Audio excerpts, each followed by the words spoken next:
Please छोड़ो मुझे।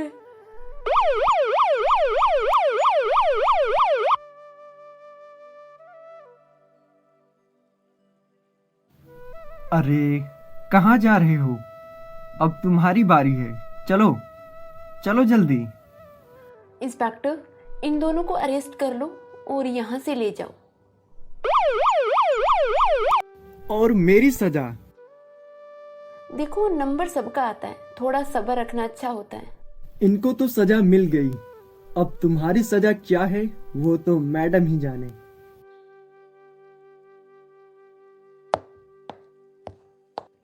कायरा, काम हो गया बेटा। तुमने कुछ गलत नहीं किया बेटी, इसीलिए नजरें झुकाओ मत, फकर से ऊपर उठाओ बेटा। अच्छा, अब जाओ फ्रेश होकर आ जाओ जल्दी से, खाना खाते हैं। जी आंटी। बेटा, मेरी एक दोस्त है, मैं उससे मिलना चाहती हूँ कब से। क्या तू मुझे लेकर चलेगी? आंटी, ये भी कोई पूछने वाली बात है? भला हम कल जरूर चलेंगे। ओके, चलिए माँ, मैं ऑफिस जाते टाइम आपको वहां ड्रॉप कर दूंगी और फिर सीधे ऑफिस चली जाऊंगी और आते टाइम वहां से आपको पिक कर लूंगी। ओके?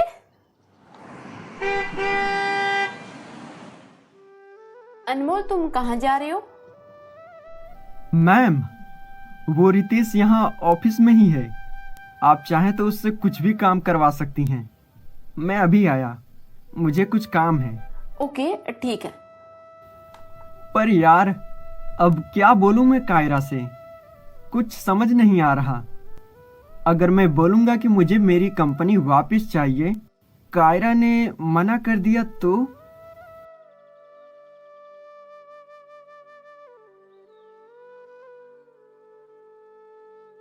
रितेश, आपको नहीं लगता कि आपको अपनी कंपनी वापस ले लेनी चाहिए? हाँ कायरा, मैं भी यही चाहता हूँ। कौन कायरा? देखो रितेश, आप कायरा इंडस्ट्री की मालकिन से बात कर रहे हो, किसी गली चलती मासूम लड़की से नहीं। जाइए और अपनी कंपनी संभाल लीजिए, क्योंकि उसे मेरी तरह हर कोई वापस नहीं करेगा। पर कायरा। हाँ, एक बात और कान खोल के सुन लो। देखो, मेरे सामने आज के बाद में ना हो तो आपके लिए बेटर होगा। Kaira, I am so sorry यार। Kaira, I love you. मुझे नहीं पता था कि तुम इतने बेशर्म भी हो। अभी तक प्यार करते हो मुझसे? So sad. I hate love. तुमने मुझे उस वक्त छोड़ दिया जब मुझे सबसे ज्यादा तुम्हारी जरूरत थी, सिर्फ तुम्हारी। तुमने मुझे वो बना दिया जो मैं कभी नहीं थी। चले जाओ यहाँ से, और हाँ, अपनी बारी का इंतजार जरूर करना। अब यहाँ खड़ी क्या देख रहे हो? चले जाओ यहाँ से।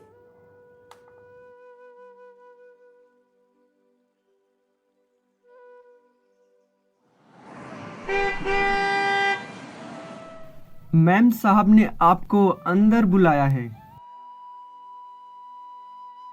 नमस्ते आंटी। नमस्ते बेटा।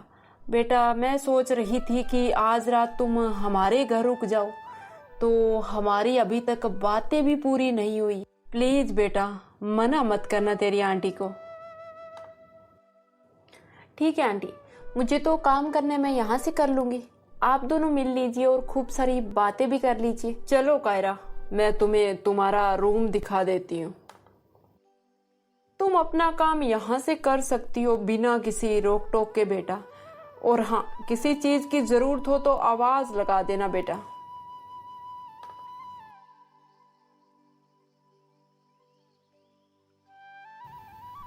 माय बेबी डॉल, तू कब आई?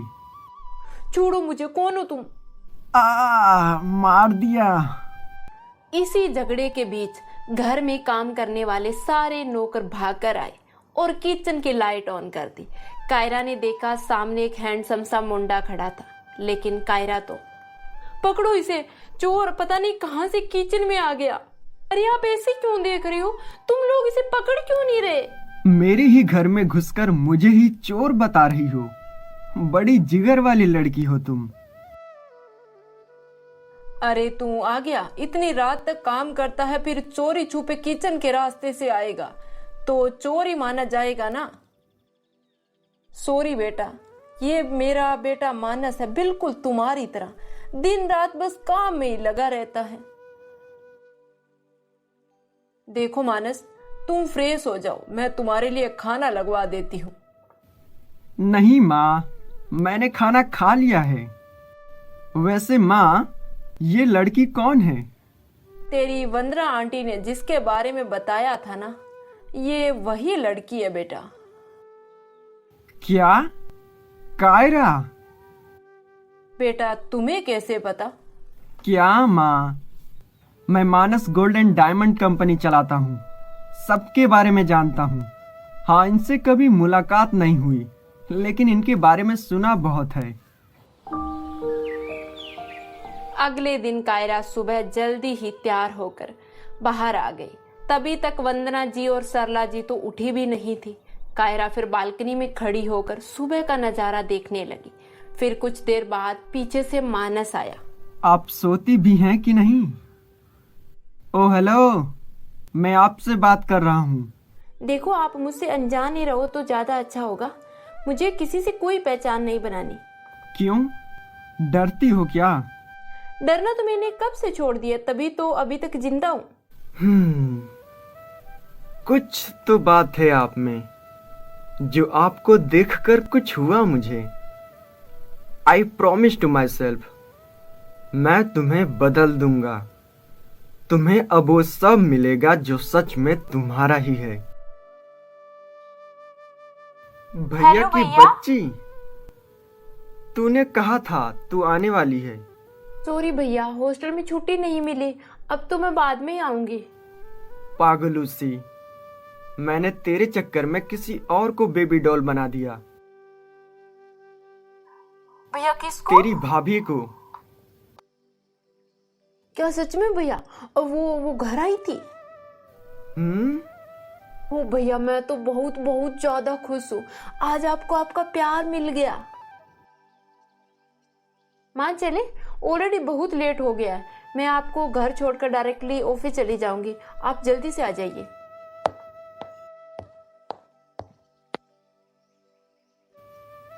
मैम, आपने जो कहा मैंने सब वैसा ही कर दिया है। रितेश अब हर मीटिंग में आपके साथ रहेगा। ओके।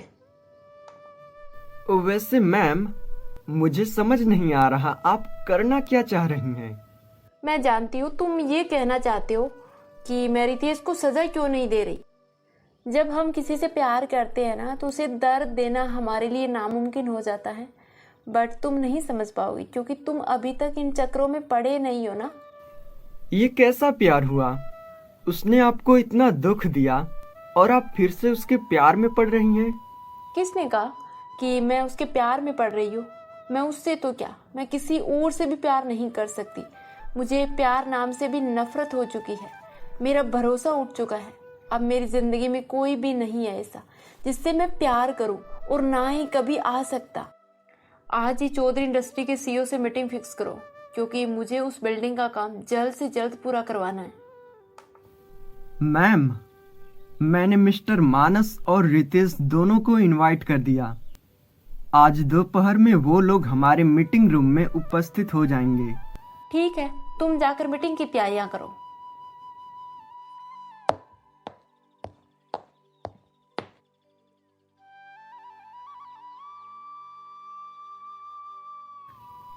मैम, वो दोनों आ गए हैं। ओके, फिर चलो। कायरा ने मानस को देखा तो उसे रात का वो पूरा सीन याद आ गया। कायरा नहीं जानती थी कि मानस चौधरी वही है जिससे वो कल रात मिल चुकी थी, लेकिन मानस अच्छी तरह से जानता था कि दूसरे दिन फिर से उसकी कायरा से मुलाकात होने वाली है, क्योंकि उस रात मानस अनमोल से बात करके ही घर आया था और सोच रहा था कि कल कायरा से मुलाकात होने वाली है। लेकिन उसने ये तो सोचा भी नहीं था कि उसे कायरा उसके घर में ही मिल जाएगी। देखिए, हम तीनों इस इंडस्ट्री के पार्टनर होंगे, इसीलिए हम तीनों को साथ मिलकर ही पूरा काम कंप्लीट करना होगा। मैं चाहता हूँ कि इस पर हम दोनों ही काम करें तो बेहतर होगा। किसी तीसरे की जरूरत नहीं है हमें। देखो रितेश, आपके पास में इतनी अमाउंट है? देखो मानस, आपको अभी कोई प्रॉब्लम तो नहीं है ना? मुझे तो कोई भी प्रॉब्लम नहीं है और ना ही पहले थी। I mean no problem. Anmol ने रितेश, मानस और कायरा के एक एग्रीमेंट पर सिग्नेचर लिए। तो फिर कल से काम शुरू हो जाएगा। ओके, मैं चलती हूँ। अबे कौन है तू और मेरे और कायरा के बीच में क्यों आ रहे हो? मैं उससे माफी मांगना चाह रहा हूं, लेकिन तुम बीच में आकर मुझे रोक रहे हो। अब मैं वो करूंगा जो मुझे पहले कर लेना चाहिए था। मिस्टर रितेश, वो मेरी है और मेरी ही रहेगी, समझे? तुम इतने बेशर्म हो ये मुझे आज पता चला। यू नो व्हाट, तुमने कभी कायरा से प्यार किया ही नहीं, क्योंकि प्यार भरोसा करना सिखाता है। लेकिन तुमने तो खैर, अब उससे दूर ही रहने में ही तुम्हारी भलाई है। देखिए, आप हम दोनों के बारे में इतना सब कैसे जानते हो? वैसे तो मैं किसी को कुछ नहीं बताता हूं, लेकिन तुम्हें बताना जरूरी है। आई मीन, मैं कुछ साल बाहर क्या चला गया, तुमने तो उसकी जिंदगी ही बदल डाली। मैं कायरा से प्यार करता हूं, और अभी से नहीं, कॉलेज टाइम से। लेकिन वो तुमसे प्यार करती थी, इसलिए मैंने कभी उससे कुछ कहा नहीं। जब उसके बारे में छानबीन करी तो पता चला तुम दोनों प्यार करते हो। मैंने हमेशा कायरा को ही चाहा है, ये प्यार तुम नहीं समझ सकते हो। और जब मुझे पता चला कि तुम दोनों की सगाई होने वाली है, तो मुझे खुशी हुई कि कायरा को तो अपना प्यार मिलेगा। लेकिन मैं खुद को नहीं संभाल पा रहा था, इसलिए मैं अमेरिका चला गया। 2 साल बाद जब वापस आया तो सब खत्म हो चुका था। मैंने कायरा के बारे में जानकारी हासिल करी तो पता चला वो सेफ तो है, लेकिन तुमने उसका सब कुछ छीन लिया था। इसलिए अब मैं उसे वो दूंगा जो तुम कभी नहीं दे सके। देखते हैं वो किसको अपनाती है, तुम्हें या मुझे। घमंड वो अभी भी नहीं गया तुम्हारा, चलो देखते हैं। आखिरकार कायरा अब किसको अपनाएगी? क्या वो रितेश से शादी करेगी या फिर मानस से? ये जानेंगे हम अगले एपिसोड में।